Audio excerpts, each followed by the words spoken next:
Hi guys, welcome back for episode number 88 of the weekly playback. Life has just been insanely busy since Essen, I feel like, and it's just not slowing down.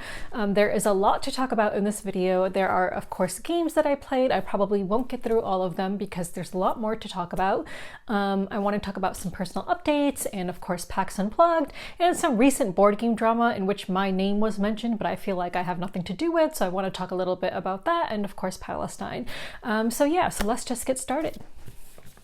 So let's talk about Apiary. This is a 2023 game for 1 to 5 players, designed by Connie Vogelman, and the art is done by Kwanchai Moria and is published by Stonemaier Games. And this is a review copy that I kindly received from Stonemaier, which I was really excited about because I love worker placement games and I love bees. In fact, my cat Dobby, I dressed him up as a bee years ago when he was, of course, still alive. And Dobby is like my soul cat. I will always consider him to be my #1 bestie.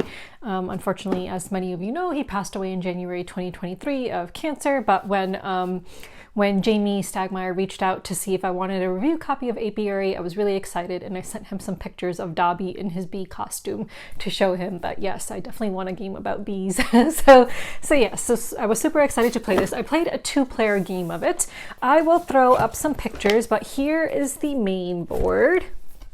So depending on player count, you will use one side or the other. So there are different worker areas on this board, which I will show you. So I don't know which side I'm showing you guys right now, but it doesn't matter, I guess. So you have an area where you're going to be exploring and picking up certain resources. You have an area here, advance, where you can add tiles to your beehive. You have a carving area where you can add special kinds of monuments and stuff to your beehive, which will give you like end game points. You can research down here, which I don't even remember what that was right now. You can convert, so if you perform a dance, like you can create a bee dance, and then you can also engage in that bee dance to convert resources. And then down here you have a hibernation comb. So in this game you're going to be advancing your worker bees. I'll explain how that works, but once a bee is at a 4 level and you would need to advance it again, instead of advancing it, you will bring it down to hibernate, and that will also be a game end trigger as well once the hibernation spots start to get covered up, and you will gain a benefit of some kind when you decide to hibernate. So let me just show you. So each person is going to have a docking mat on their own board. So this will show you your active pool, like bees that you have active to use, and it'll show you what number they are at. So again, bees will have numbers on them 1 through 4, and so all your worker bees will start at a 1, I believe, unless you may have a starting map, maybe some of them, maybe one might start at a 2, I can't remember. But yeah, so the bees are numbered 1 through 4, so you'll be rotating the bees to indicate their strength value. And when you retrieve your bees, you will, either increase their value and add them to your active pool, unless of course they go up from a 4 to the hibernation area, or you can add them to your landing area if you want, and we'll talk about what that means in a little bit. So each person is going to start with one of these starting beehives. So it looks like there's some that are probably more advanced than others.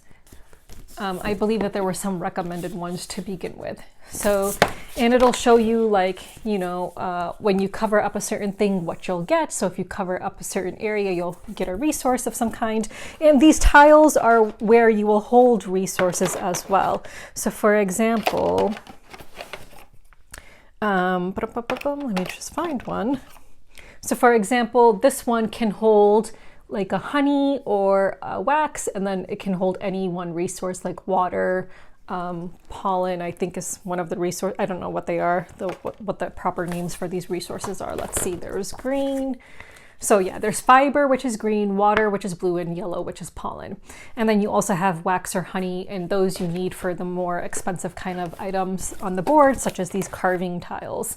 So like for example, this one, you need to spend 2 honey in order to buy this carving tile, which would give you some end game points. So this one would give you 12 points if you have no planted seeds, and we'll talk about that. So basically, each person starts the game with their honey bee workers, and you are sending a bee out into a certain part of the board and placing it down to perform a certain kind of action. So I'm just going to use this teaching guide because that will make it really easy. So the various kinds of actions are to explore. So that was that one area of the board which I showed you. You're going to be moving the queen ship orthogonally up to the total strength of your worker on the explore action. So on that part of the board, there is this queen bee, and you will be moving her orthogonally adjacent the number of spaces that you're able to, and you can also take advantage of a bee that's in front of you by adding that bee's strength to your own strength. So on the board, you will be placing your bee in the leftmost space, but you get to add the strength of the bee that's in front of you, even if it doesn't belong to you, to move that number of spaces, which is pretty cool. And if you had a 4 strength, you also gain a benefit, an extra benefit of having a 4 strength bee. So you're just going to be moving from location to location in order to get various resources. So in the grow section, you are going to be adding new workers to your active pool because you do not start with all of the bees, and or upgrading your faction tile. So each person starts with a faction tile and you on your board, and you're going to want to upgrade it to the better side. So that you can do in the grow area of the board. Carve is the area we talked about, where you can gain these end game bonus tiles, which usually cost honey. Maybe some of them cost wax. No, I think they're all honey. And these will give you end game points, and used in conjunction with other things you have on your board, they can end up being worth a lot of points. In the game I played, I just needed to get 1 carved tile, which would have been really great for me. I think I still would have lost, but unfortunately I did not get a chance to get it. I just needed 1 more turn, but the game unfortunately ended before I could get the carved tile that I needed. In the convert section, which is where you can perform a dance, you can pay resources in order to gain other resources, so you can convert resources there. In the research area, you will draw a number of seed cards equal to the strength of your worker and keep 1 and discard the others. So seed cards are cards which you can use for their actions, or you can tuck them under your board by planting them. So for example, if you use the action is indicated on the top that you can use a card for. So for example, this one says pay 3 resources to gain 1 of these tiles to expand your beehive. But if you plant it, it says at the end game, you will get 6 points if you reach 15 or higher on the queen bee track. So you can either use them for their actions or try to plant them underneath your player mat in order to get end game points. So seed cards used in conjunction with carved tiles can be very powerful. Let's see. So if you go to research, you can try to get seed cards, you can plant seed cards, and if you so advance. So you can advance, you can buy tiles and build them in your hive. So that was the section where you would get tiles to add to your hive. Now there is a Queen's Favor track. So at the end of every turn, you will discard down to the resources you can store. And then for each resource discarded, you may gain 1 Queen's Favor. And where you are on the Queen's Favor track will get you points at the end of the game as well. And also there's majority in hibernation, which will also get you points at the end. So when the hibernation comb is full, or 1 player hibernates their 7th worker, each player takes 1 final turn and then the game ends. And then you will go to end game scoring and then see who has the most points. So it's a really cool game with, about bees in space, and I like the mechanic where you can bump other people's bees and even bump your own bee to get your own bee back. And you can try to manipulate your workers in that way and try to do what you want by just manipulating workers by deciding who to bump or where to go and stuff like that. It is a game where I really felt like I could have used 1 or 2 more turns, but unfortunately the game ended when it did. So it's not a game where, you know, there's a certain number of rounds. It, you know, has its own end game triggers. So it's not like a game like I can complain about, oh, like it's one round too short. It really depends on other players, whether or not the game is going to end for you when it does. So yeah, I mean, I personally could have used one more round, but unfortunately I didn't get it. So one more turn, that is. So yeah, it's a really cool game. If you like worker placement games, and this one has a little bit of a twist with the bumping of the workers and advancing, you know, increasing your workers' abilities that way, then I do highly recommend it. And it's just a cool theme, you know, so I just really like the idea of bees in space. So it's a pretty cool game and I would recommend it. So do check it out if you like worker placements, games and or bees. So yeah, so that was Apiary. And I definitely want to try playing this at a higher player count because I only played it at a 2-player count. So I definitely want to see how it plays at a higher player count. So I hope I will get the chance to play it again soon. So again, thank you to Stonemaier Games for sending this to me. Now let's move on. So recently I played a 3-player game of Mycelium, a mushling game. Now a lot of people are getting confused with all the mushroom games that are in existence right now, either on Kickstarter or have been published, because there is a game that just recently ended its Kickstarter campaign, which was called Mycelia. This is Mycelium, a mushling game, and this is like a network building kind of game. Yes, and it also has some Take That in it. So I played a 3-player game of it and I wanted to play it before I felt like mushroom season was over, which I feel like is kind of like summer and autumn. So Mycelium is a game from 2023. I just received my Kickstarter copy. I backed this myself recently. So it's for 2 to 4 players, designed by Eric Yadvish, and the artist is Abby Toads. And it's published by Yadco Games. So in this game, you have little mushrooms, and I did not play with any of the variants, so I didn't play with the expansions. So I just played the basic game, but I hope I will get to play with one of the variants at some point in time. So each person is going to have 3 mushlings. So just for an example, I'll show you some of the green ones.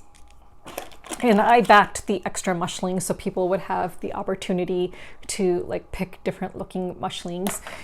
So yeah, so those are mushlings, and you're also going to have a lot of sticks in your own color because you're going to be building paths on the board. So I will throw up a picture, but here is what the board looks like. So this is a 3-player board because you see 3 areas where it's basically your home base, right? So if you're the white mushrooms, you have your home base here. If you're the red, here, and brown, and then if you're the blue, here. And then you have various trees like here, here, here, and here. And then you have spore caves. So in the spore caves, you will, oh, and then also at the bottom is a mushroom. So it's actually called the mushroom. So basically, you at the beginning of the game are going to start with a couple cards in hand, and cards will do different things, and I'll talk about that in a minute. And you're going to start with your 3 mushlings placed on the board somewhere. Now, where you see this, like this dark border, like you're going to pretend that those are paths that basically connect to your home space, and you are trying to create paths, networks that connect to various other locations, either spore caves or trees. You want to connect paths to spore caves and trees, and you want to have one of your sticks like adjacent to one of the sides of that location that you're trying to connect to, because that's when it's considered bonded. So when you have, let me just pull out a stick so I can show you guys. So like for example, if I had a stick going like this and then another one like this, now this would be bonded to this location on one side. When you are bonded during the gathering phase, you can collect things from the areas in which you're bonded if you have a mushling there. So in this game, the first person who gets to 10 nutrients, which are cubes, will win like right away, and there's no like other turn. So it's basically a race scheme in which you're trying to get 10 nutrients. There are spore caves which will have spore tokens on them, and you're also trying to get spore tokens because those will allow you to build up your network. And where are those spore tokens? Oh, here they are. So these are spore tokens, and one of them counts as 3. So in order to build a path, you need to spend one of these tokens, basically 3 spores, in order to build a path.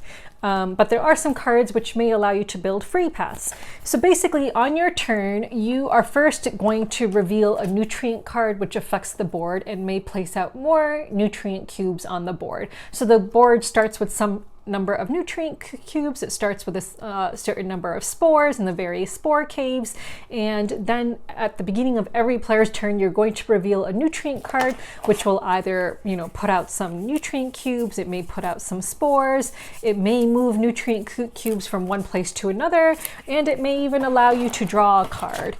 So yeah, so various kinds of cards. Like here's Spore Rain. All spore caves gain 1 spore from the supply. Here's one where you would move a nutrient from one tree to another.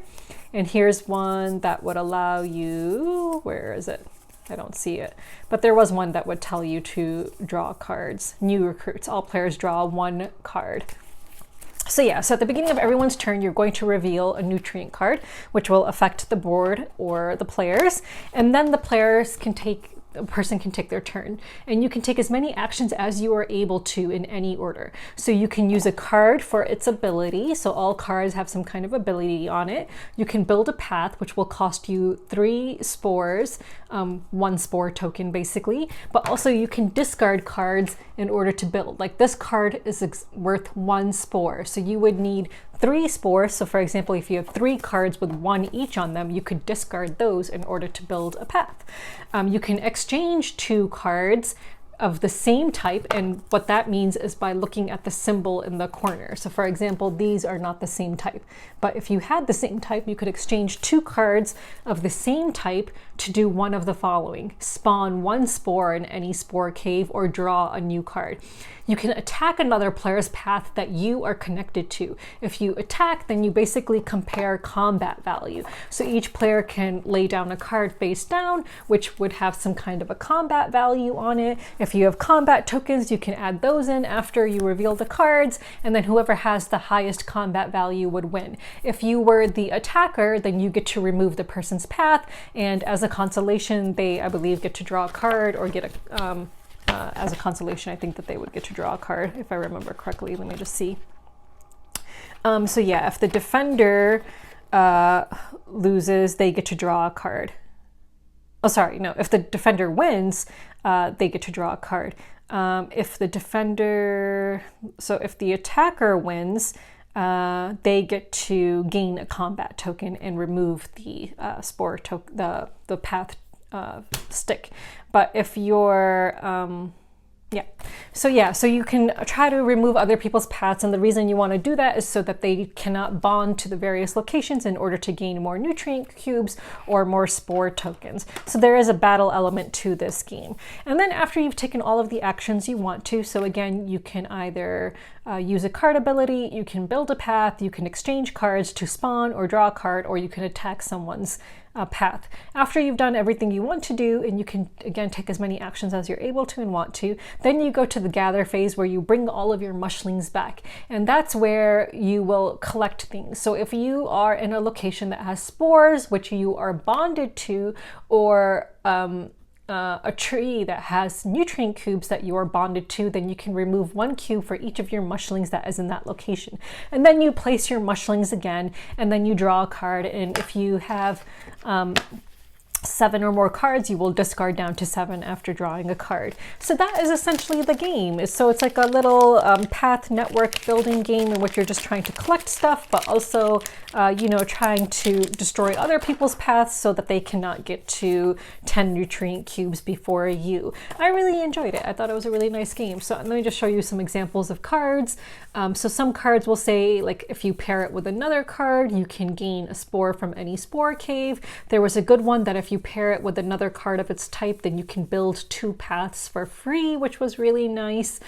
Some of them have really high combat value. Some of them will allow you to stop someone else's card that they're trying to play. So like it's like a reaction card, which would stop someone else from being able to use the ability on their card. So sometimes you can play cards on other people's turns in order to protect yourself. So yeah, it's a really nice game and I really enjoyed it. And I would like to play it at a higher player count. So I would like to play it at 4 players next time if possible. So yeah, so if you enjoy network building games and you enjoy a little bit of Take That, because there is Take That in this game, then I definitely recommend Mycelium, a mushling game. And of course, if you like mushrooms, like I've been on a real mushroom kick lately, backing a lot of mushroom games. Yeah, so this is one of many mushroom games that I will own at some point in the future when the rest fulfill. So right now, I think this is one mushroom game I have, and then of course Morels, but there's gonna be a lot more coming in. So yeah, so that is Mycelium. So yeah, so let's move on. Let's talk about Raising Robots. This is another game that I had backed on Kickstarter, so this is not a review copy. So this is a 2023 game for 1 to 6 players designed by Brett Sobol and Seth Van Orden, and the art is done by Victoria Fajardo and Howard Mycelium, and is published by Nauvoo Games. So this is an engine building game with end game bonuses and simultaneous action selection. So okay, so this is a new arrival of mine. So I got the deluxe version, so you know it has some of the nice spot gloss and stuff like that. So the reason I backed this was because there were some super cute robots in it and stuff like that. So let's just show you an example of a player board first before we get into the game. So this is the main board, which shows the various actions you'll be taking, and the round tracker, and I'll get into all of that. And this is a player board. So a player board is going to look like this, and you're going to be building robots and placing them into these sections, and you will be keeping track of your various resources up here by just placing the resource token in the appropriate box to indicate how many of that resource you have, which is a nice way of keeping track of resources, I feel like. I like that. Yeah, and you'll have your inventor card down here to show who you are and what your special ability is, and then the various actions like assemble, upgrade, design, fabricate, recycle. And you're going to have upgrade tokens, which you will be, you know, trying to take those tokens and remove them during the upgrade action, which may give you some kind of a boost in the various sections, a boost in energy, which will allow you to do greater actions basically. So you're going to be trying to remove those during the boost, during the upgrade action if you select that, and you're going to be trying to place them onto various robot cards, which will then give you stronger actions from those robots. So yeah, so the way this game plays is everyone is going to have a set of action cards. So you will have the same, so everyone will have a set of action cards like this, for example. So I think this is all of them. So you'll have like all of the various actions on cards, and you're going to have these energy cards. So depending on player count, you will be told which ones to select. So these ones I think are special ones. Let me see if I can find a whole set of these cards. Maybe I should have prepared that in advance. But here's, I cannot find it. But basically, each player is going to have a set of cards that will have various numbers on them like this, with energy on them. And you, on your turn, are going to reveal 2, and they're going to be shuffled first of all, and you'll reveal 2. And so some of them will have spaces like this up on top, and I'll explain what those mean. Let me see if I can find some other examples too, because I'm going to need these. So yeah, here's a better example. So some like will have like something like that on top. So you're going to shuffle all of your energy cards and then reveal 2. And then next to the 2 cards that you have out, you're going to place face down the 2 phases that you want to do in that round, the 2 actions that you want to do. So you're going to select from your hand which of the 2 actions you want to do and assign them to each energy card face down. And after everyone has done that, you're going to reveal, and then based on which actions you chose, if there were any energy cubes that you had to place because it had this symbol on the energy card, you will then take that energy cube and assign it to the action that you had selected. And everyone is going to do this. So then on this board, everyone will have placed their energy cubes from their cards into the various locations if they had any energy cubes on their cards.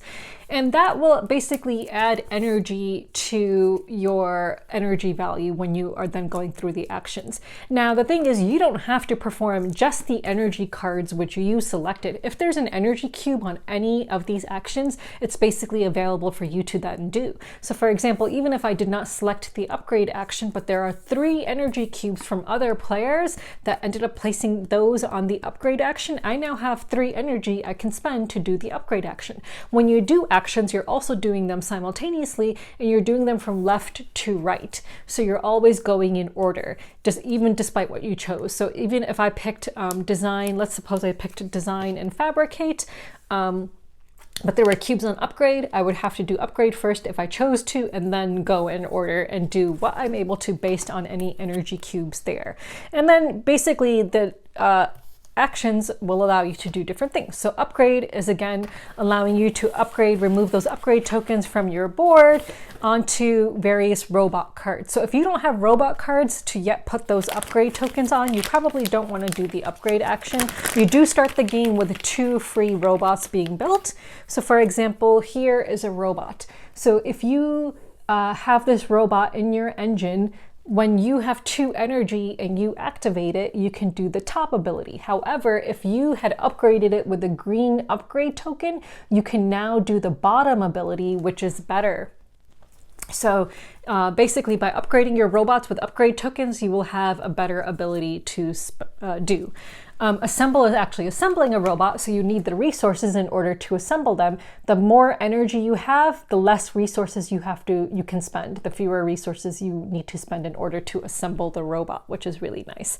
So if you have a high energy value in assemble in a certain round, like for example 7 or 8, then you only need to spend 2 green in order to assemble this robot. But if you have only 3 or 4 energy, you would have to spend 2 green and 2 red resources in order to assemble this robot. And it will go into the section of your board that it corresponds to. So green robots will go in the green section, and if you already had a robot here, then you would also need to spend 1 additional resource to put it in this space. And when you activate your robots, when you do the various actions, like for example, if you do design, you're going to be activating all of your design robots. First, after you go through this section and see which of these you can perform, like for example, if you had 7 energy, you would get to do all 3 of these actions because it's the plus sign, not the or sign. So if you had 7 energy and you were doing the design action, you would get to do the top, the second row, and the last row, and then you would activate all of your design robots. So that's really cool. So yeah, so same with the other actions. So fabricate will allow you to fabricate. So I gained so many points from fabricate because I had a number of robots that every time I activated fabricate would give me points. So that is essentially how I ended up winning the game, by building a number of fabricate robots that gave me points every time I fabricated. And again, the higher the energy, the more of these actions you'll get to do. And if you upgraded your robots, you'll get to do the more advanced action on your fabricate robots. And then of course, same with recycle. And finally, what was the last action you can do? So yeah, I think those were all the actions. So yeah, assemble, so upgrade, assemble, design, fabricate, or recycle. So that is how the game essentially goes. Oh no, everything is falling everywhere. So let me just make sure I didn't miss anything. These cards are going all over the place. Oh yeah, so there are end game there are objectives you are trying to meet. So there are these class cards, and each person is dealt a class card in the beginning of the game. So you get to pick a class card and decide which one you want. in the beginning, and you can try to earn more throughout the game. But basically, they have various objectives that you are trying to meet, and you'll basically get a grade based on how well you met your objective, like A, B, C, or D. So obviously A is going to give you more points, and then so on. You can do extra credit. Extra credit means by placing an upgrade token on the card itself, which would then give you extra credit points if you were able to do that, which neither me nor my opponent did. In a two-player game, we did play a two-player game. You do simulate the energy card selection of a third player, so that there are some cubes placed on the main action board so that we do have the opportunity to perform other actions other than the ones that we just picked ourselves. So yeah, so that is essentially the game. And then at the end of the game, let's talk about game end and points. So yeah, at the round end, after everyone has done all of their actions, you will discard the 2 energy cards that you had drawn up and put those to the side. You don't put them back in your deck. There will be a point in the game where you end up shuffling all of your energy cards again because they've all been used up. And then you take back both of your phase cards, your action cards, because those don't get discarded because you can select the same action again in the next round if you want to. And then you return any energy cubes which were on the central board to the general supply, move the round markers 1 space ahead, and so on. During the middle of the game, you will have an opportunity to select another class card, another objective card. At game end, you will score. So you will score for all of your robots. So some robots, all robots, I believe, will give you points for having built them. So you'll see the point value in the corner. So you'll get points for your robots, you'll get points for the class cards, the objectives if you met them, the amount of victory points marked in your inventory. So again, during Fabricate, I would gain a lot of points that way. So you would add up all the points you gained during the game. And then for resources you have left over, those will be worth a certain number of points. And then whoever has the most points will win. So yeah, it's a really nice little engine building game with super cute robots in it. A lot of the robots are, based on like different kinds of characters and stuff like that. Like I remember seeing an elephant at one point that was called Horton, I think, if I remember correctly. Here is like a maid or a housekeeper called Doubtfire. So they're all like based on like different kinds of characters from what I could tell. Like here's a line called Bingo. But there was an elephant, if I could find the elephant. It was cute, but I believe it was called Horton, if I remember correctly. So yeah, so just all different kinds of cutesy robots. That was the reason I wanted to back the game, was because of all the cute little robots. They were just adorable. Let me see if I can find the elephant. Where are you? Yeah, I don't think I can find the elephant. But yeah, just super duper cute robots. So yeah, if you like robots and if you like engine building games, then I think you should check out Raising Robots. So yeah, I definitely want to play it again, especially since I feel like it was a very expensive game and I should get my money's worth from this game. So I definitely want to play it again at a higher player count. So yes, that was Raising Robots. Let's move on. Some other games I played recently, which I'm not going to go into too much detail right now, but I played 2 games of Sea Dragons, which I've previously discussed before in a weekly playback, so you can check out how it plays. I played it at another 5-player count and then a 2-player count. So Sea Dragons, I have it right here, but I'll talk about the 2 different plays I had of this game recently. And they were actually back-to-back, so one was on one day and then another was on another day. So the 5-player game, it's kind of interesting. So in the 5-player game I played of this recently, me and another player, so I of course knew the rules, and then I basically played this game with my family. So I played with my 2 sisters, brother-in-law, and my mother. The only one other person, my younger sister, was paying attention to the rules and trying to win. And then of course I was trying to win, and then my mom just, I really want her to get into board games just to keep her mind active, but she was kind of paying attention but not really. And then my sister and brother-in-law, each time their turn would come up, like they really wouldn't know what they're doing. So like really only me and my younger sister really had a clue of what we were doing or trying to do, and the rest really didn't. But the scores do not reflect that. So the scores, me and my younger sister actually had the lowest scores, and then the 3 people who really had no clue what they were doing or pretended to not know what they were doing had the highest scores, which I thought was interesting. So I don't know if that says anything about this game, where you can just kind of not pay attention and then just be kind of guided on your turn. Like, so when they would take their turns, like, you know, I would have to explain to them each and every single time, like, listen, if you cover this, you get this. If you cover a gold coin, you'll get a gold coin. If you cover a whirlpool, you pay a coin. If you do, you know, you're adjacent to this person, so they get a coin. Like, I would explain this to them every single turn that they took.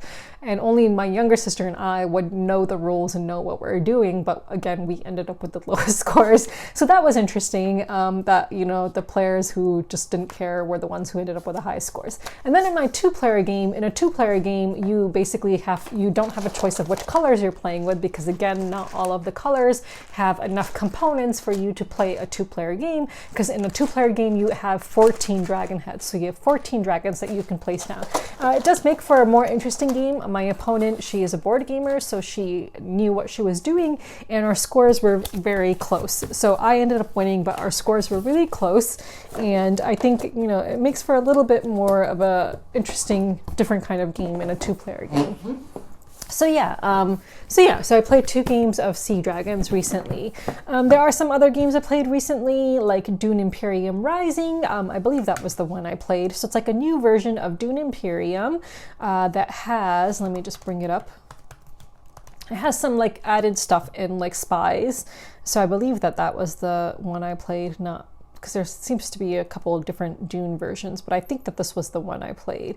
So it adds spies, yes. So spies will shore up your plans, vital contracts will expand your resources, or you can learn ways of the freemen and ride mighty sandworms into battle. So it was my first time playing this new version. I've played the regular Dune Imperium, the original version, I believe 3 times now, so, or maybe 4 times, but this was my first time playing this one, and I lost pretty badly. By the time I kind of figured out what I was doing, it was too late, and I was nowhere near winning.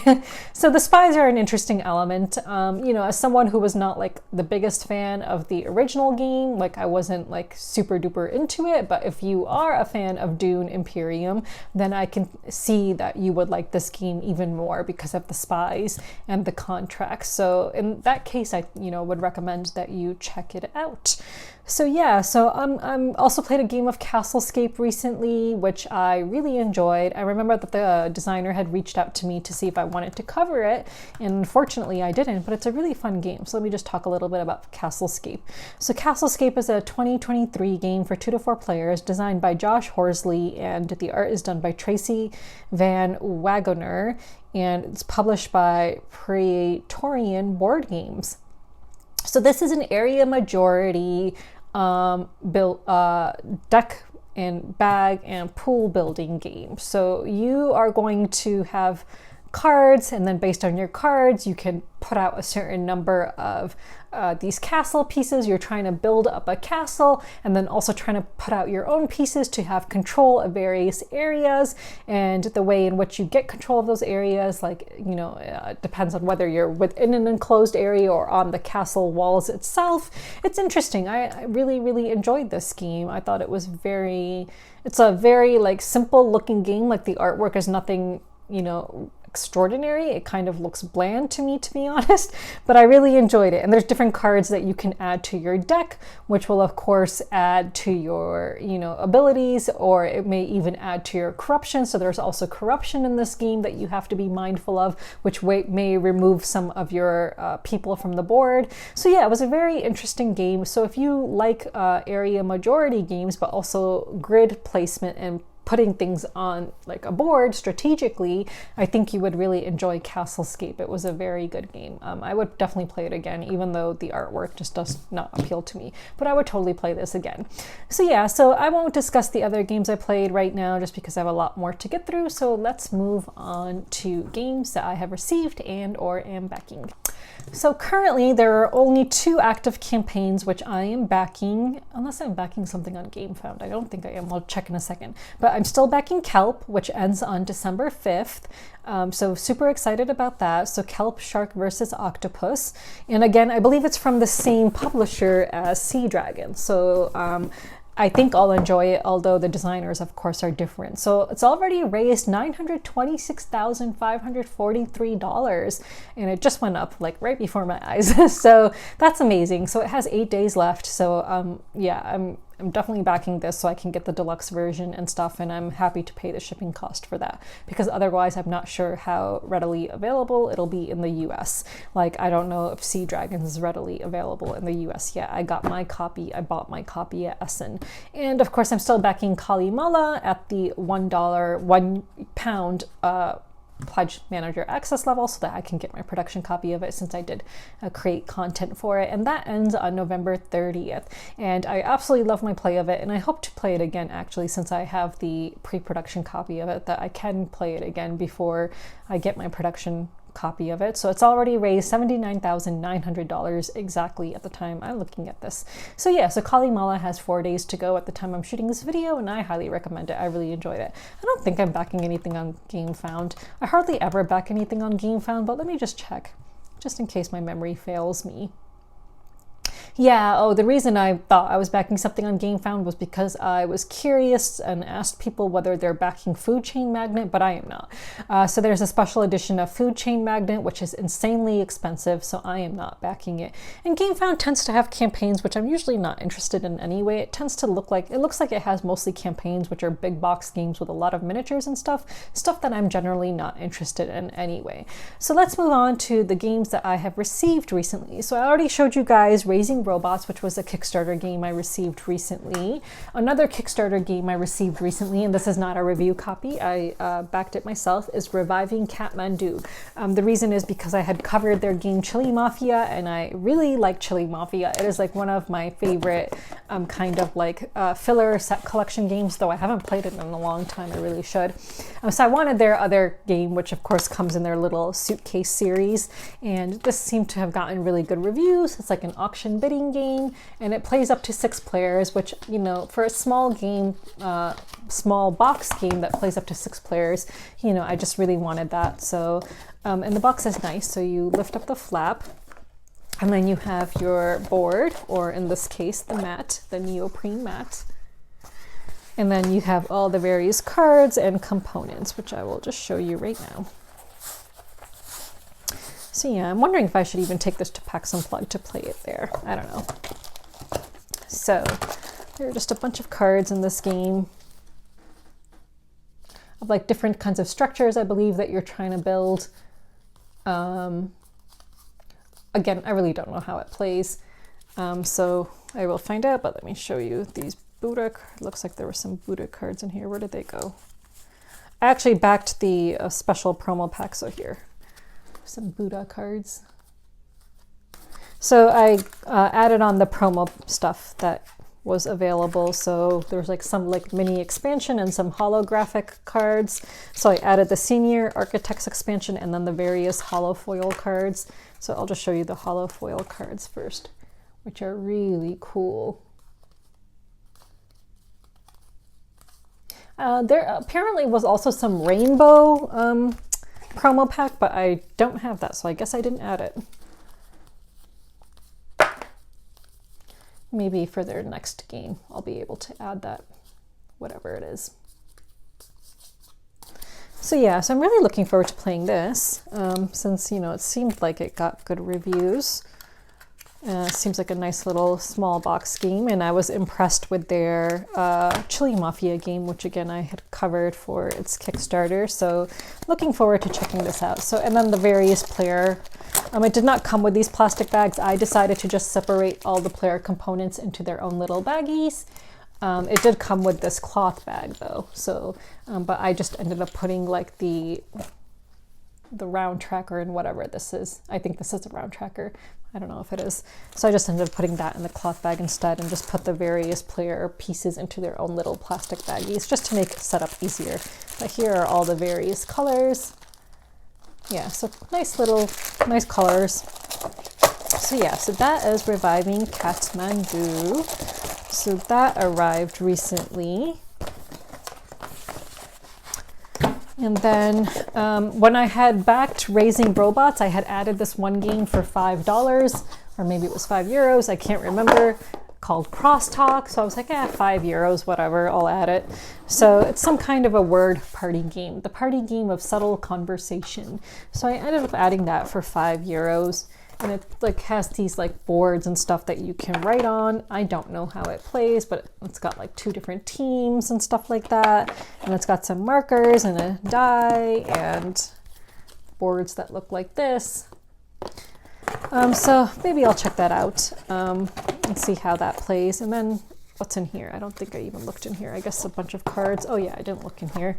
So yeah, there's like a bunch of different cards with like words and stuff on them. Oh wow, look at this one. This one has Ramadan right at the top, which is the holy month for Muslims. That's interesting. So yeah, so I will have to figure out how this plays and then see if anyone is interested in playing it. So yeah, I just bought that just because it was super cheap. So I don't know if that's a good thing or a bad thing. I don't know if that's something people should be doing. Does that fit? How does that fit? Anyway, so that arrived. And then during Black Friday, I actually played games on Black Friday at Millennium Games, and they were having a sale. So I bought the expansion to Namiji since it was on sale, and it was the cheapest I'll probably be able to get it, I think. So I liked my play of Namiji, which I own, but I did not have the expansion. So I got this on Black Friday after playing a couple games. There are some extra kinds of tokens and just a small little extra board and some extra cards. I just really love the aesthetic of Namiji too. Like I really just love the pure white with like the splashes of color and stuff on them. So yeah, so I would like to play Namiji again at some point. And then because I'm a completionist and I don't really, the only Ticket to Rides I own are the only big Ticket to Ride I own is the Nordic ones, the Nordic edition, which is the 3-player game, and then I own a couple small ones. So from the small ones, I own London, I believe, and Amsterdam. So these were on sale at Millennium Games as well, so I added 2 more small ones to my collection. I added San Francisco and Berlin. Berlin had good reviews. San Francisco also had good reviews, but not as good as Berlin. So I think that these small ones all play a little bit differently, but I like how small they are and very colorful. So I added those to my collection. So I think that those are all my recent arrivals. So let's just move on to updates and stuff now. So one of the reasons I've been so busy lately is because, as many of you know, not only do I feed and take care of 2 colonies of stray cats every day. So by take care of, I mean I first clean up their areas, I clean up their dirty dishes. Actually, I wash a couple plates at home, so I always have rotating plates. So I have 2 clean plates that I wash the dirty plates at home, and then I substitute the dirty ones for the clean ones when I go there. But I clean out their water bowls, and if there's any litter around the area, I always just pick up the litter because people always throw their garbage everywhere.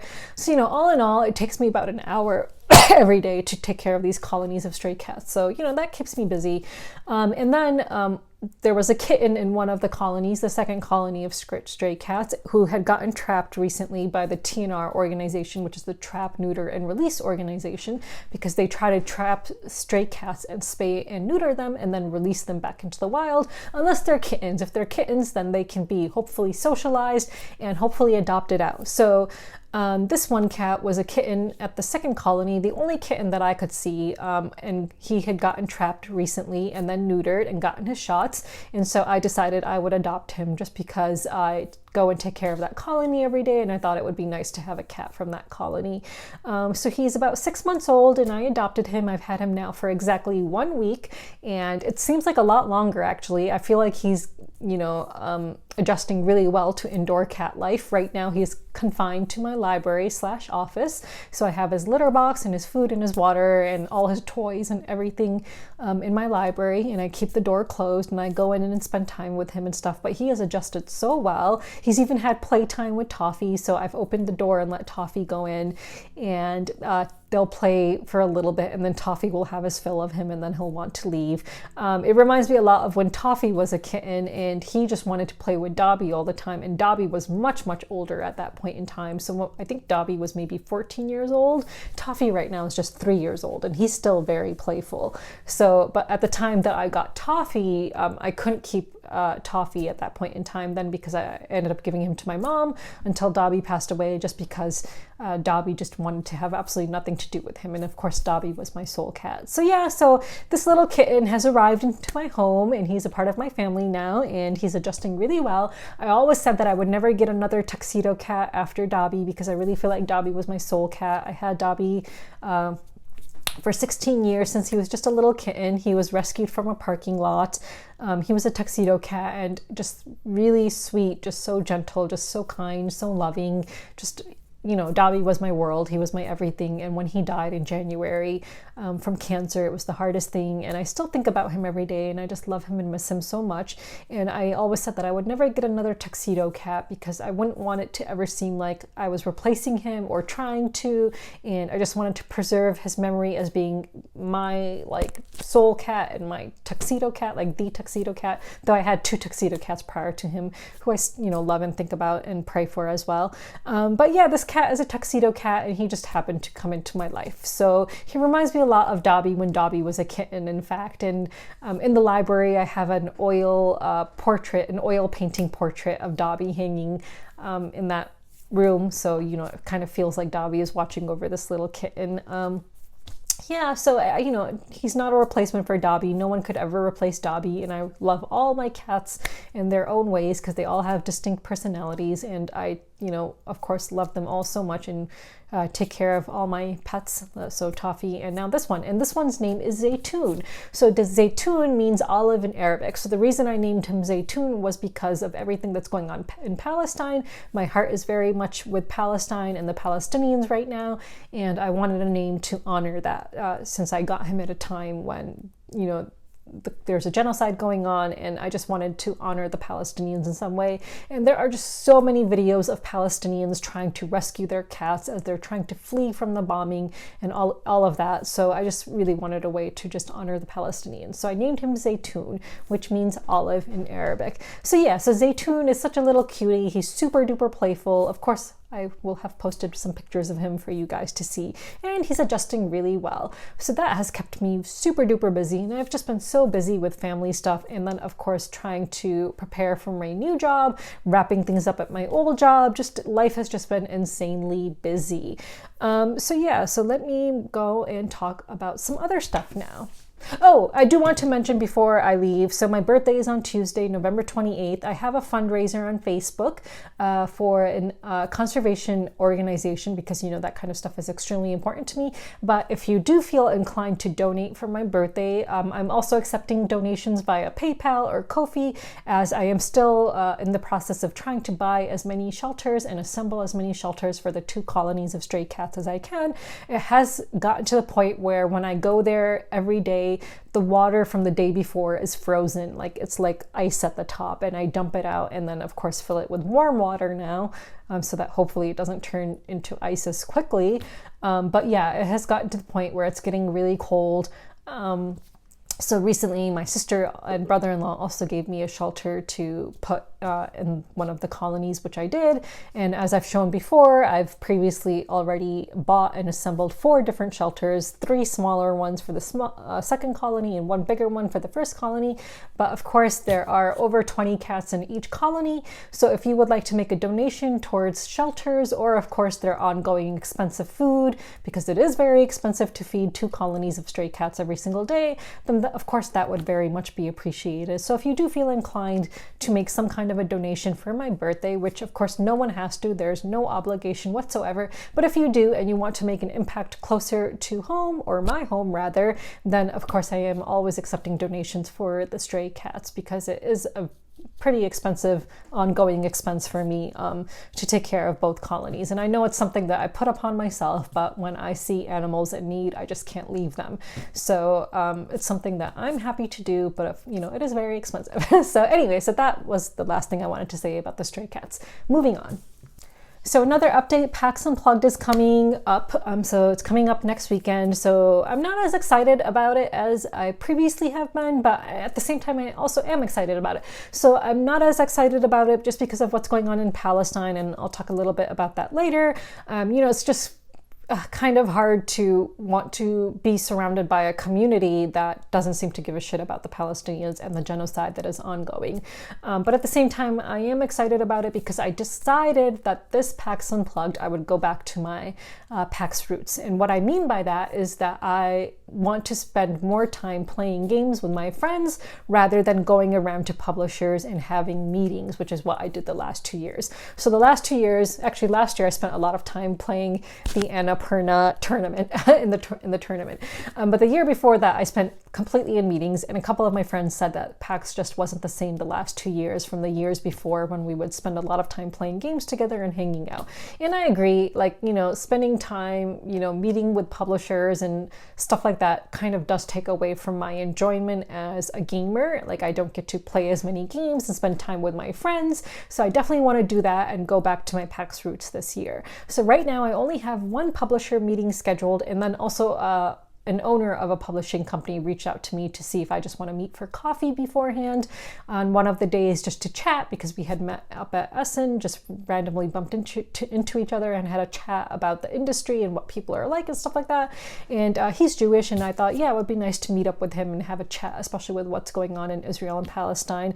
And he seems like a nice guy, so I thought, yeah, why not? So we're just going to meet up as, I think, friends or acquaintances and have a coffee before the convention starts. But other than that, I've only booked one publisher meeting so far. So the rest of the time, I definitely want to just hang out with my friends and play games in the first look section, which is something I haven't done in a very long time. So the last PAX, I think I only played one game in the first look section, which I was as a content creator, the last PAX. And the PAX before that, I don't even know if I played any games in the first look section, maybe one as well, I think.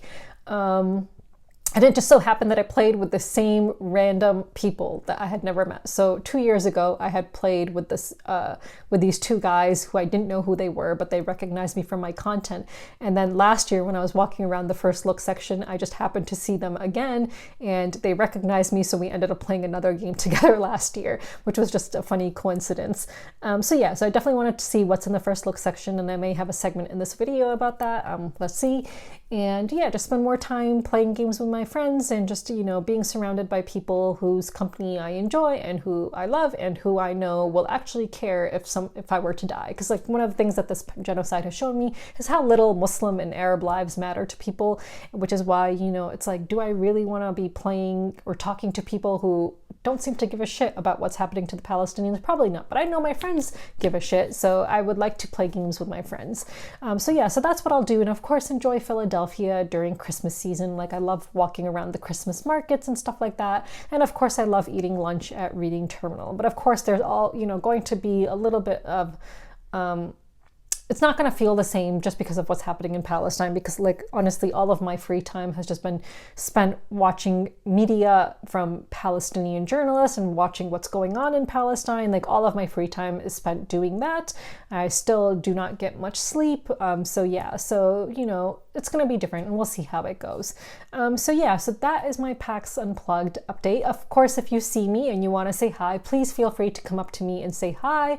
I love meeting new people. Don't feel hesitant to come up to me and say hi if you would like to. If I see someone I recognize, I tend not to go up to people just because, there's a lot of people who think I'm dangerous and think I'm just the worst in this industry. So for that reason, I don't tend to go up to people. But if you want to come up to me and say hi, I'm more than happy to meet with people who want to say hi and just chat about games or chat about whatever. So if you see me and want to say hi, definitely feel free. Do not be afraid to do so, because as anyone who has met me in person at a convention can tell you, I love meeting new people and I love chatting with people. So if you see me, say hi. Otherwise, I guess that's it about PAX. So let's move on. So let's talk a little bit about Palestine, what's happening right now, and a little bit about some board game drama that happened recently, which unfortunately my name was mentioned in, but I feel like I have nothing to do with, and I'll explain why. So first of all, in Palestine, there is currently a humanitarian pause. Now, the fact that it's called a humanitarian pause should tell you that what happened before this pause and what is going to happen after is everything but humanitarian. Like, there is an ongoing genocide, and even during the pause, Israel is still arresting Palestinians and still bombing and killing Palestinians. Like, that is being reported from Palestinians right now. So they're not even abiding by the pause. So much for a pause. And as we've seen from many Palestinians, it's not really a pause for them, because what they are doing during this pause is trying to collect all of the dead bodies that they could not collect before and bury. And now at this point, they just have mass graves because they don't have the time and the luxury of giving each person their own individual burial. There are now mass graves being dug in Palestine to bury hundreds of bodies at once, because there have been thousands and thousands of Palestinians killed. The last report was over 8,000 Palestinian children have been killed. And who does Israel usually arrest? It's usually children that it arrests. So I don't know if you guys know, so there was a prisoner swap, a hostage swap, we should say, because hostages on both sides, because the Palestinians who have been arrested by Israel are in fact hostages. They're not prisoners. The vast majority are never charged with any crime. They are just kept indefinitely. They are arrested as children and kept indefinitely until an opportunity like this arises where they can be exchanged for Israeli hostages. So it is a hostage swap, hostages on both sides, and on the for the Palestinians, it's mostly children, people who were captured as children who are now being returned as adults. It is just horrifying what these poor Palestinians go through and have been going through for over 70 years. That is their reality. So we've talked a lot about what's, going on in Palestine, the bombing, the whole Zionist propaganda, all of that. So I'm not going to go so much into that right now.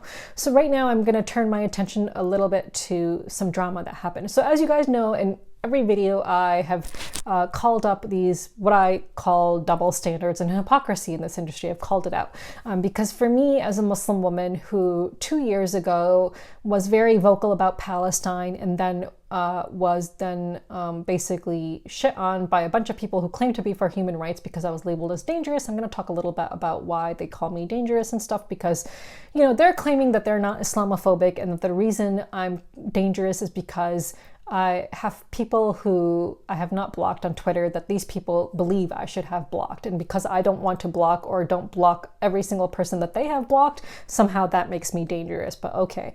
And somehow that makes me, some comment I saw recently on Instagram was that, I've cultivated a community of bad actors. If you ever come on my Twitter, there are no bad actors. I really don't know where this bullshit comes from, because all the people who are interacting with me on Twitter, we talk about what's happening in Palestine lately, we talk about cats, we talk about other kinds of stuff. There are no bad actors on my timeline. No one is posting shit about anyone else on my timeline. And if they're doing that on their own timelines, they're welcome to do whatever they want on their own timelines. I'm not policing anyone else, but on my timeline and in my replies, no one is harassing anyone or posting shit about anyone, unless of course I post shit about someone and then someone might comment and say, yes, thank you for calling out this double standard, or thank you for doing this. So in my case, I don't even say that it's posting shit about people. It's literally calling out double standards when it comes to Muslims and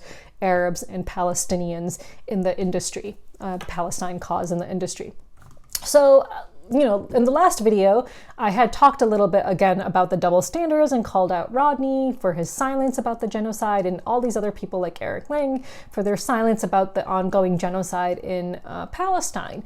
And the reason I call them out is because these are people who are very vocal about other issues. They have been very vocal about Ukraine. They've been very vocal about Black Lives Matter. They've been very vocal about stopping Asian hate. They've been very vocal about supporting trans rights, and so on. So these are people who have been very, very vocal on Twitter about these issues. But when it comes to Palestine, there was dead silence until recently. So on November 13th, there was this Arab, so this is after I made my last video, by the way, calling out the double standards that I typically do.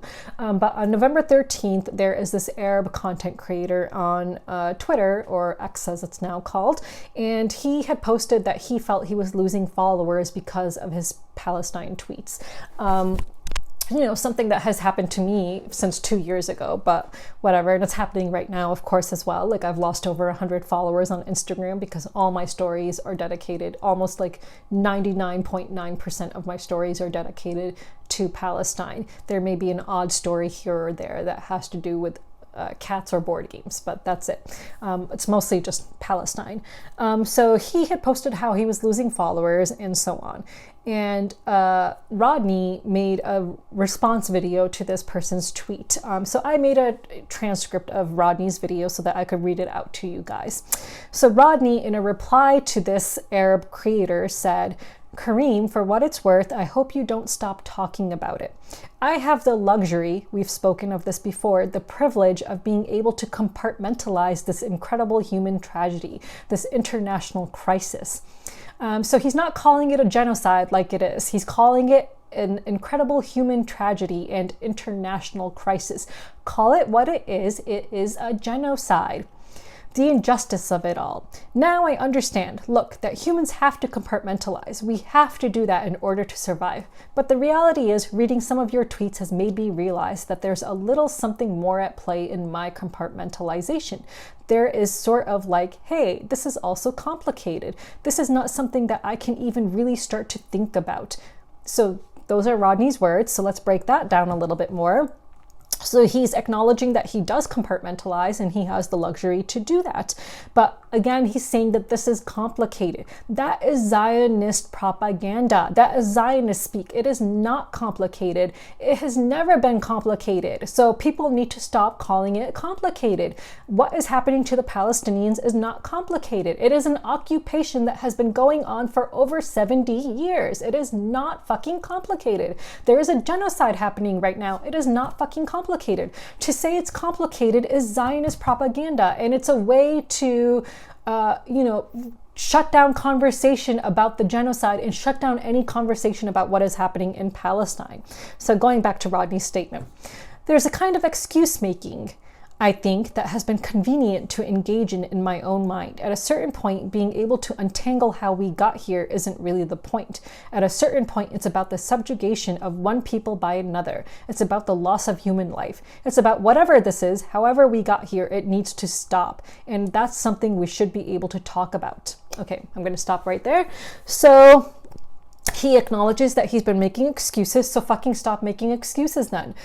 He is saying that it's not really anymore about how we got there. Right now, it's about the loss of human life. So again, call it for what it is. It's a fucking genocide. Like, why is this so hard for people to actually say genocide? Like, genocide experts are even calling it a genocide. People who work in the field of human rights are calling this what it is, a genocide.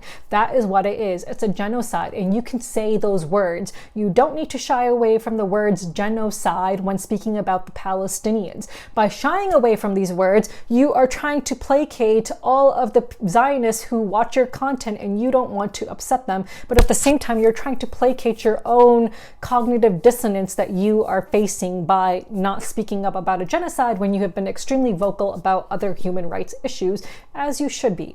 So going back to this, and it's something we should be able to talk about. So then fucking talk about it. Like, why make a video saying, like, giving excuses for why you're not talking about it instead of actually fucking talking about it? Like, that is just so stupid. Like, it makes no fucking sense. Like, make it make sense, right? Make it make sense why you are making a statement about why you can't talk about it instead of actually fucking talking about it. Just talk about it. And going back to his statement. And the hesitation to talk about it, to say something about it, is, long pause, concerning. And I just want to say to you, to acknowledge to you, that the fact that you've been talking about it at a cost to yourself, losing followers, the fact that it's not something I'm sure you want to be talking about, and at the same time something you don't have the luxury of being able to compartmentalize, I just want to say it has had an impact, and obviously I'm not the end goal. Like, whether it's making an impact on me or not is not really of major importance. I just wanted to acknowledge it though. I just wanted to say that I have appreciated that you've been willing to challenge the status status quo. All right, thanks, Kareem. End of his statement. What fucking bullshit is this?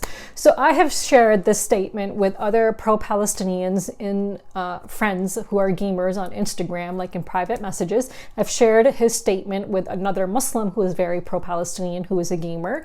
And they all agree that it's complete bullshit. Yes, I know Kareem retweeted it, not once, but twice, because he was like, so, happy about this statement.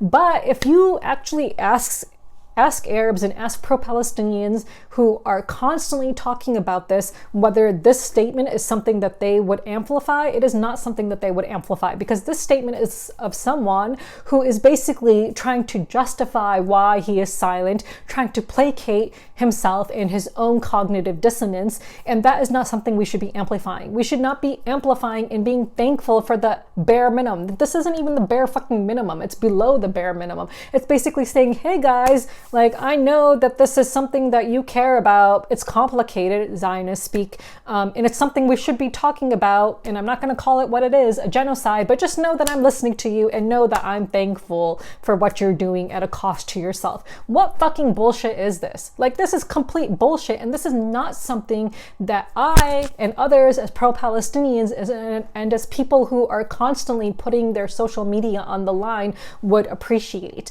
As someone a few years ago, so when I first became a content creator, Rodney used to follow me and I used to follow him. I didn't know who he was before I became a content creator. The reason I actually started following him and other content creators was because they started following me on Twitter. They started like retweeting my 1-minute videos and were like, oh, hey, check out this minority person who creates this content. Like, we should be supporting her, blah, blah, blah, because, I'm not white, I'm a minority. Great, whatever. So I started following Rodney, and I remember at one point in time, he gave me one of these video replies. Like, I had posted about some shit comments that I got on YouTube, and he gave me one of these video replies. And I remember being over the moon. Like, even though I never watched any of Rodney's content back then, I knew he was a big name in the industry. And I, was like, oh wow, look, this guy who's huge in the industry has made a video response to me. And I felt so special. I was like, oh wow, like I felt really special. Like, here's this guy who is so greatly admired and loved by everyone making a video reply to me. It made me feel special. So maybe that's why Kareem retweeted this video not once but twice, because it makes him feel special that he got one of these very pretentious video responses from Rodney. I do find them now to be pretentious. Like, now, years later, having had my eyes opened up to all the double standards that exist in this industry, to how these people love to just self-congratulate themselves and pat each other on the back for doing, for talking about issues on social media but not actually doing shit about it and behaving in a way that shows their double standards. Like, now, having had my eyes open, I can see these people for what they are, and I would absolutely not give a shit like about something like this. Like, I would not be happy with having them like tweet directly at me or make videos directly at me, because like, I don't give a shit about them anymore. But the fact that he retweeted this video, this Arab person, because maybe he feels special about it, I don't know, but other Muslims and other people of Middle Eastern background and other pro-Palestinians that I've shared this with all agree that it is complete garbage. And I think anyone that you would share this statement with who is pro-Palestinian would agree that it's complete garbage. It is basically saying, hey, I'm sorry, I'm still not going to call it a genocide. I'm still not going to dedicate a single post to it. I'm still not going to say, stop the genocide. I'm still not going to call for a ceasefire on my own profile. But good for you for saying all of this stuff. Good for you, Kareem, for, dedicating posts to it. It's just bullshit. It's fucking bullshit, and we should not be appreciating like bare minimum posts like this. And it's not even the bare minimum again. So after making this video to Kareem, he then also retweeted the John Oliver segment in which John Oliver talks about the genocide that is happening. Again, the absolute bare minimum. There has been no call for a ceasefire from these people. These people like Eric Lang and Rodney Smith have not once posted ceasefire now, have not once posted stop the genocide. They've not called it a genocide, which is what it is. They have not called for a ceasefire. They've done nothing to raise awareness about what is happening to the Palestinians. Yet at the time when, Ukraine was all of the rage, stopping the war in Ukraine, they were all talking about it. Yet now there is complete silence. That is a double standard. It is hypocrisy. And to call it complicated is Zionist speak. It's trying to shut down conversation. It's not complicated. There are a billion books you can read on it, just like with Black Lives Matter. Imagine if this whole statement was about Black Lives Matter, mind you. Imagine if someone said, hey, I've been posting a lot about Black Lives Matter and I've been losing followers. It's really hard. I don't see many people speaking about it. Imagine if Rodney said, hey, because all of this conversation can be applied to Black Lives Matter. Imagine if he said, hey, this is also complicated and there's some kind of an internal struggle going on, which explains why I'm not going to say Black Lives Matter, but great for you for saying it. Like, good for you. Do you think people would then be like, yeah, this is a great statement? No, absolutely not. They would not think it's a great statement if it was for Black Lives Matter. So we, as Muslims and Arabs and Middle Easterners and pro-Palestinian people, should not be happy with such a bullshit statement that is basically placating oneself on why he won't condemn the genocide and why he won't talk about a genocide. So that happened on November 13th. And then after that, he just retweeted the John Oliver video. I haven't checked his profile recently, so I don't know if he has actually said anything about Palestine. When I did check his profile recently, it was because of some drama that came up. So there is an individual known by David Levitt in this industry. Whether he's part of this industry or not, I mean, that's kind of debatable. His Twitter profile is like all over the place. It talks a lot about, just basically he posts a lot about people whose opinions he doesn't agree with. Occasionally he'll post about games. Occasionally he'll post about games on Instagram and stuff. So he watched my last video and then he posted on Instagram that he believes that Rodney may be Islamophobic. So he mentioned me by name, and let me see if I can actually pull it up because I feel like it needs to be, brought up. I don't know if I can pull it up here. Let's see. I don't even know what his Instagram username is. I think it's David Levitt. Let's just check that. So let me see if I can find it because I feel like I need to read what he said. I don't know whatever it is, but while I'm looking for it, he basically made a statement after having watched my video saying that Rodney may be Islamophobic. Okay, I think I found it now. Oh no, this is Twitter. I don't want Twitter. I want Instagram. Okay, here we go. I think I found it. So David Levitt identifies himself as some award-winning multimedia journalist. Whether he is or not, you can make that judgment for yourself. I just want to talk about his statement. So he wrote on Instagram, while listening to Sarah Shaw, I was absolutely disgusted to learn that Rodney Smith, aka Watch It Played, may be Islamophobic. I went to check his profile and he has me blocked. Unbelievable. If it's true that he's Islamophobic, then the Watch It Played logo is a stamp of racism on every board game that it's on, and every company that works with them is by extension also supporting racism. All I ever post about on Twitter is board games, geek culture, and liberal politics. It's possible that he doesn't support a woman's right to choose. It's also possible that he's a gun nut or a Trump supporter. I do not know. I don't like Rodney, but we know he's none of those things. Like, he's not a gun nut. He's not against a woman's right to choose. As far as I can tell, he's not a Trump supporter. As far as I know, he's Canadian. It's abhorrent to discover that one of the largest personalities in the space may be racist. If he reaches out to me personally to explain, then I'll edit this. There are many people who aren't hiding that they are for genocide, one of the biggest of which is Quackalope, who's also had a huge controversy over potentially blackmailing a board games company. It's utterly disgusting. I try to keep my Instagram mostly gaming related and leave the politics to my Twitter, but it's becoming unavoidable when the two merge. Okay, first of all, I feel like my name was used to try to, create some controversy, which I do not want to be a part of. Like, when I talk about, the double standards in my videos, it's not to, be like, oh, Rodney, if you address me, then we can talk about this. No, I don't give a shit. Like, don't reach out to me. I've never reached out to Rodney or Eric Lang on DMs or personal messages. Never intend to. I don't ever intend to go up to them in person to be like, hey, what's up with you? Why do you hate me? Why do you have me blocked? Like, no, I don't give a fuck. I'm not trying to reach out to them, and I'm not trying to get them to respond to me. I'm simply trying to show that double standards do exist in this industry, and that there are people who, basically worship these people who claim to be about something which they're absolutely not all about. Like, if you claim to be about all human rights, you should be about all human rights. You should be condemning a genocide. If I ever see that these people actually, step up and condemn a genocide, I'll probably stop pointing it out, because at that point there's nothing to point out then. At that point there would be no double standards to point out. But that has not happened yet. They have not condemned a genocide yet. They have not spoken about Palestinian lives matter yet. So I am going to point out the double standards, because me as a Muslim woman of Middle Eastern descent, it matters to me personally that there are people in this industry that are basically worshipped like they're gods, yet they clearly show a bias against Arabs and Muslims and Palestinians.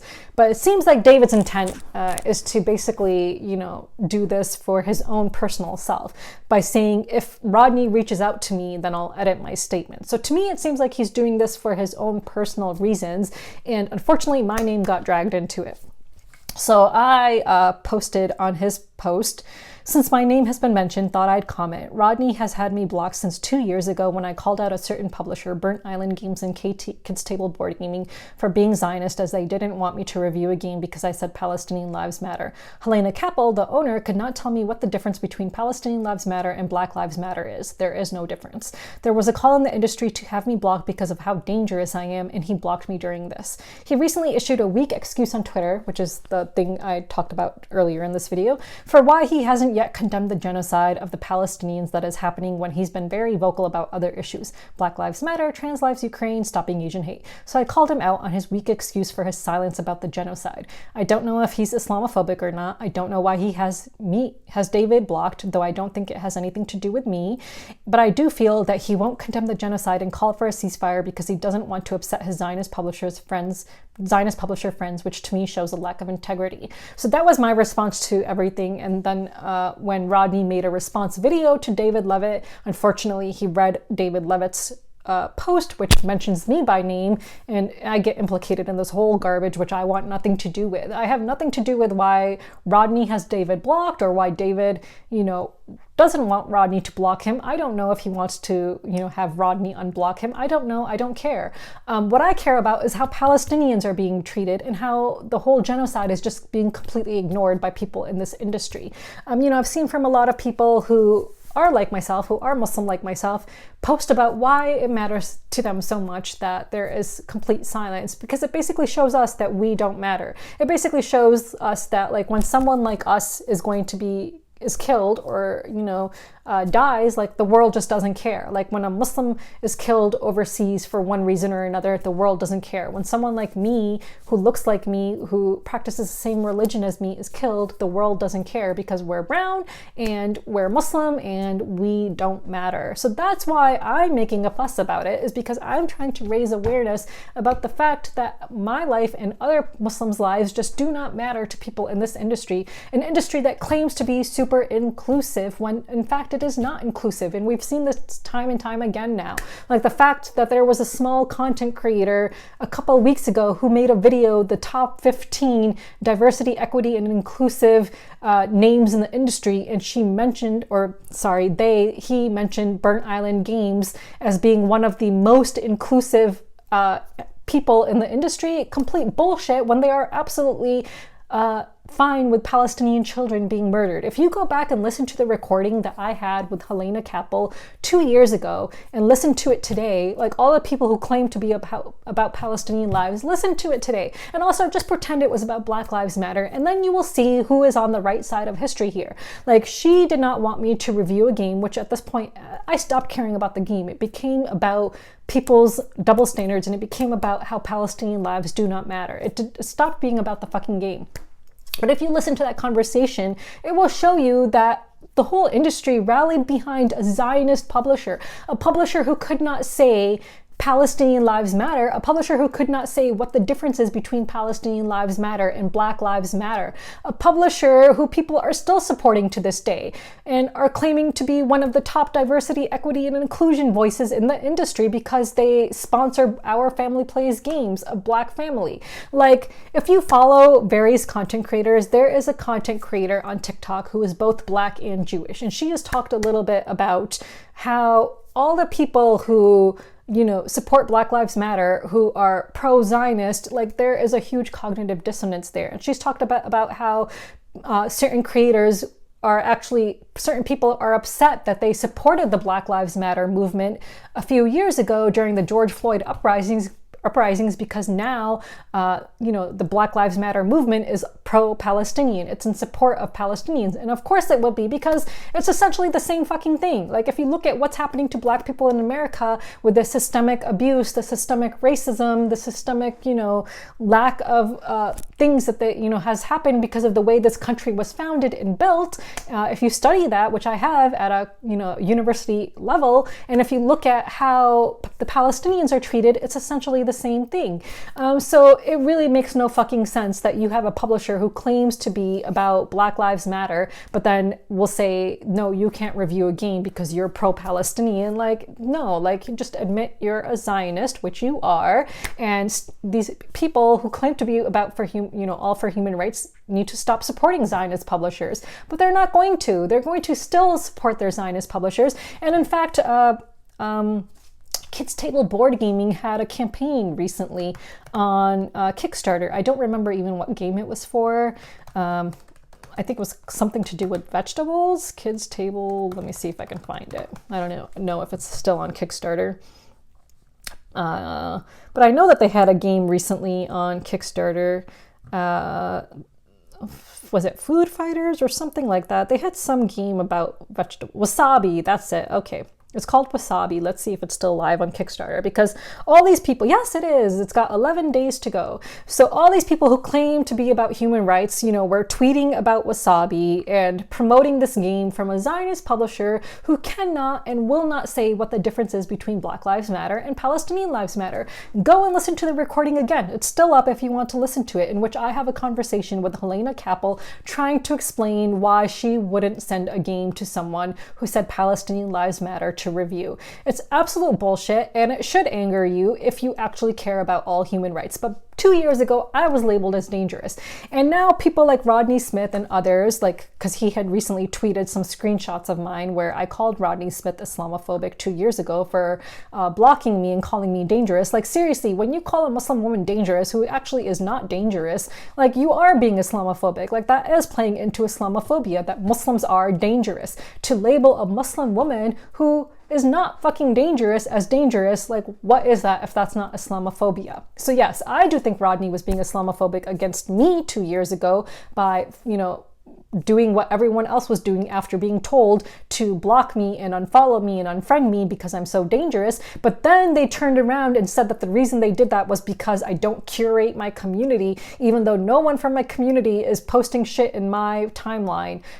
So what is this about curating a community? And then if it's about curating a community or blocking people who post negative things about other people, all these people post negative shit about me all the time. I've seen so many negative posts about me, yet they're perfectly fine. They're not dangerous, because it's okay when they post negative stuff about others. But if I do it, I'm dangerous. But if they do it, they're not dangerous. They can say all the negative crap they want about me. They're not dangerous. But if I do it, I'm dangerous. Make that make sense. It doesn't make sense. It's fucking stupid. And recently, when Rodney issued his video response to David Levitt, and I've tweeted saying that I have nothing to do with this, so don't bring me up in it.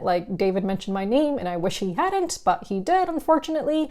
So, just leave me out of the spat between David and Rodney. I don't have anything to do with that. All I care about is the double standards and trying to raise awareness about the genocide, which is all my Instagram stories are dedicated to. Someone responded, and he responded saying something about Rodney having blocked him, and all I did was respond to him saying, yes, I was blocked 2 years ago by Rodney as well.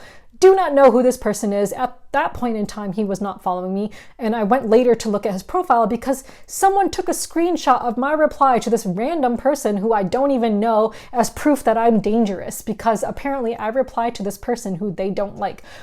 Whereas all I could see was that this person's tweets are in a different language. I don't even know what language his tweets are in because I don't recognize the language. So the vast majority of his tweets I don't even fucking understand. But by responding to this person simply saying that Rodney blocked me 2 years ago, I'm dangerous. And that's proof of how I'm dangerous. And then Rodney responded to that tweet saying, oh yeah, that's part of Sarah and David's playbook. I'm not like David Levitt, first of all. I know David does this thing where he follows people and then unfollows them in an attempt to get people to follow him. I don't do that. I don't fucking do that. Like, I'm not gonna just follow and unfollow people to try to raise my count of followers. Like, I don't care how many followers I have on Twitter. I actually have a real job, a real daytime job. My livelihood is not dependent on content creation. My livelihood is not like Rodney Smith's livelihood or like David Levitt's livelihood, whose livelihood I think is solely dependent on his social media. As far as I can tell, I really don't know. But Rodney Smith, it's completely apparent why he would be a coward and not call a genocide what it is, a genocide, because his livelihood is dependent on his media. His livelihood is dependent on his board game videos. My livelihood is not. My livelihood does not depend on my board game content, so I don't give a shit if people block me. I don't give a shit if, like, you know, the whole world in the board gaming world doesn't agree with me, because my livelihood is not dependent on it, thank God. Because this industry is full of hypocrites and people with double standards, and I would never want my livelihood to be dependent on board game content when the industry is so disgusting like that. Like, overall, the industry is really disgusting, and I'm glad my livelihood is not dependent on it. So Rodney then responded to this person's tweet in which they screenshotted my response to this person saying, oh yeah, this is like Sarah's and David's like playbook, this is what they do, or something like that, something to that effect. No, like, you guys all want to call me dangerous because I supposedly don't curate my community. What am I supposed to do? Every single time someone tweets at me, I'm supposed to look at their profile, somehow determine if they're dangerous or not, and then block them? Like, no, that's so fucking stupid. Who has the time to do that? I want to know who has the time to do that. I have a full-time day job. I take care of cats. I have family. I have so many other obligations in my life. I'm not going to spend like half an hour going through someone's entire Twitter profile to find out whether Rodney Smith and his friends might consider this person to be dangerous so that I can block them and curate my community in the way that they like. All you need to see in my replies is that no one is harassing anyone else that, like, these people want to claim. Like, my Twitter profile is completely benign, like all my replies completely benign, unless I call out a double standard, and then someone might say, yeah, Rodney does have double standards, or yeah, like, this is sick. But yeah, like, you know, in that case, people will respond saying that they don't like X, Y, and Z person, but they do the same on their own profiles. Every time someone posts something and somehow my name gets dragged into it, like, there's a bunch of shit tweets about me. Oh yeah, Sarah Shaw is a clout goblin. Sarah Shaw is this. Sarah Shaw is that. Sarah Shaw is mentally ill. Like, the things I've seen written about me, like, we are up to now dangerous, mentally ill, clout goblin. I don't know what else there is. But no, I'm not a fucking clout goblin, because how is speaking out against people who have far larger followings than me going to get me clout? All I'd ever do is lose followers. I've lost followers on Instagram when I made a post about the protest I attended in Palestine. I've lost followers because of the stories I post. I've lost followers on Twitter because of all the Palestine posts I've been making. And then I lost followers again when Rodney made his response video to David Levitt, because unfortunately my name came up and I had nothing to do with this shit. So I lost followers again, but I don't fucking care. Like, there are more important things in life than your number of followers, unless your entire livelihood depends on your media, like it does for Rodney and like it does for David Levitt. I am not them. I have a job that, you know, gives me my livelihood, that, you know, ensures I keep a roof over my head, that ensures I have food to eat, that ensures I have money to spend on all these board games so that I can create content for fun. I do this for fun. I do it because I like making board game content. I don't do it to support myself. So no, I don't care about clout in this industry, especially when this industry is full of hypocrites and people with double standards. I don't want to be friends with these people because I feel like I've seen their true colors. And everyone who's pro-Palestinian has been posting the same thing on Instagram. All these pro-Palestinian people have been posting that they can finally see the true colors of these influencers who they admired for so long. Like, there were influencers who I used to follow on social media because I liked them for their fashion content, I liked them for their fun vlogging and crap like that, right? I stopped following them because they clearly show that they don't give a shit about a genocide that has been happening. And one of the, you know, talking points of Zionists is, why don't you protest about the genocide that's happening in the Congo? Why don't you protest about the genocide that's happening here? you know what? We should be caring about all the genocides that are happening. So as a result of what's happening in Palestine, I then recently learned what is happening in the Congo, and I did start posting about it. So now whenever I see a post about the Congo, I raise awareness about that too. So whenever you see an issue that, you know, deserves attention, it takes so little of your time to retweet it, to amplify it, to get it out there and get people to care.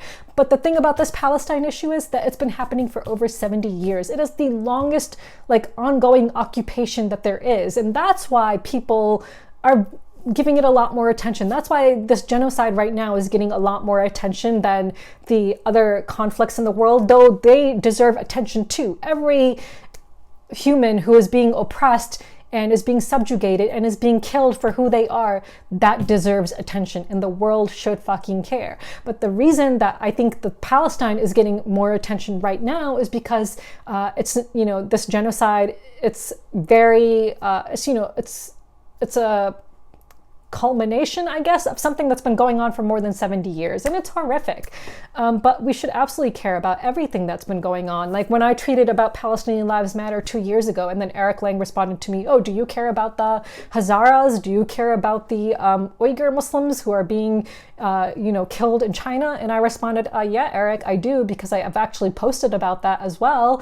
I don't think he knew at the time that I'm Muslim. So when I called him out on his bad take about Palestine 2 years ago, and he responded to me with his whataboutisms, which he, by the way, would shut down immediately if someone said that to him about Black Lives Matter. Imagine Eric Lang said something and then someone came up to him and said, but Eric, but do you care about white people? Oh, but do you care about this? He would shut it down. He would block that person instantly. But that is exactly what he did to me when I called him out on a bad take on Palestine 2 years ago. He said, what about the Uyghurs? What about this? Yeah, that's, first of all, Zionist speak. It's trying to get you to claim that these people only are anti-Semitic and that they actually don't care about human rights. That is exactly what Zionists want you to believe. They want you to believe that we are making a fuss about Palestine because we're anti-Semitic. They're trying to equate the Palestinian cause to anti-Semitism, which it is not. Anti-Zionism is not anti-Semitism.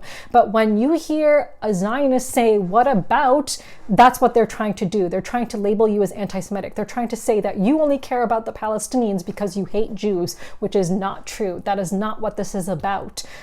So when someone falls into that kind of Zionist speak, that's what they're doing. And it's complete bullshit, and it should not be happening. So like the Zionist content creators on Instagram who keep on posting about, you know, what's happening to the people of the Congo and what's happening to people here and there, and are asking why aren't there protests by the millions for these people? You're falling into this Zionist propaganda and Zionist speak. Like, no, we don't hate Jews. We are not anti-Semitic. We are anti-Zionist. And that's why we are marching for Palestine. The Palestinians have been facing a brutal occupation for over 70 years now. And that's what we're trying to bring attention to. So yes, I know this segment was all over the place, as usually my segments usually are. Like, they're usually all over the place. There's usually no, like, you know, roadmap when I start talking about stuff, so it is all over the place. But yes, so that is what I have to say about the drama that happened recently. I have nothing to do with it. I want nothing to do with it, because for me the important thing is to show the world that yes, double standards exist in the board gaming community, because I'm a part of this community, so I'm going to talk about it in my board gaming videos. But it's not to try to get Rodney or Eric Lang to respond to me personally. Don't give a shit. Don't respond to me. Want to have nothing to do with these people for as long as they are hypocrites and have double standards. And even if they start posting about Palestine, I probably still won't want to have anything to do with them at that point in time. So I'm not planning on ever unblocking them, and I don't need to be unblocked by these people either, because again, my livelihood does not depend on my social media. It does not depend on my board game content. So I don't care about the number of followers I have. I don't care if you have me blocked. I don't care if you know, whatever, like, just keep me blocked. I really don't fucking care. I'm just gonna call out the double standards though when I see them, because there are Muslims in this board gaming community. There are others like me who are not content creators who have expressed to me personally in private messages that they can see the double standards, and they have come to realize that this industry just doesn't give a shit about Muslims and Palestinians and Arabs, and that is the truth. So, you know, maybe I will post snippets of those private messages here. I don't know if there's a way for me to do that while preserving their privacy, but if there is, I will do that. But yeah, so that is that. So again, the pause has not paused the brutality for the Palestinians, and again, I encourage you to follow the accounts and see the documentaries I've posted before, follow the various accounts that I have mentioned before in previous video descriptions, and educate yourself on what is happening. And yeah, please speak up and call for a permanent ceasefire now. So yes, so let's move on. So originally I was thinking of doing a PAX first look section in this video, but I think I'm going to save that for another video actually and do that separately. So for this video, let's just finish this with the question of the week. So I want to know, what is your favorite mushroom themed game? So there are so many coming out, or what you think will be your favorite mushroom themed game. And are mushrooms the new zombies? Like, what is the deal with all these mushroom games? Like, yeah, and I think it's just coincidental. It has to be just coincidental, because someone is not going to just start designing a game like, you know, in 1 week and have it on Kickstarter the next week. So these games have been in development for a long time for them to have all come out on Kickstarter around the same time. So like Mycelium and like the other mushroom game that I had been backing, which did not fund, and all these mushroom games, there's just so many now. Honestly, I cannot remember all of the names. And there's Undergrove, I think, right now on Kickstarter, which I'm not backing. So many mushroom games. So which mushroom game interests you the most and why? And are you interested in mushrooms as a board game theme? Do mushrooms interest you, and are they the new zombies? Like, I think again, it's just coincidental that there's just so many mushroom games at one time. It's just kind of funny, but are they the new zombies? I don't know. I think zombies, will they always be around? I don't know that either. But yeah, I would love to hear your thoughts on mushrooms and zombies, and let me know what you think your favorite mushroom game would be, even if it hasn't yet produced, but based on its gameplay and what you know about it. And until next time, so I will not be back next weekend because I'll be at PAX Unplugged, so you will see me 2 weeks from now. So until next time, bye.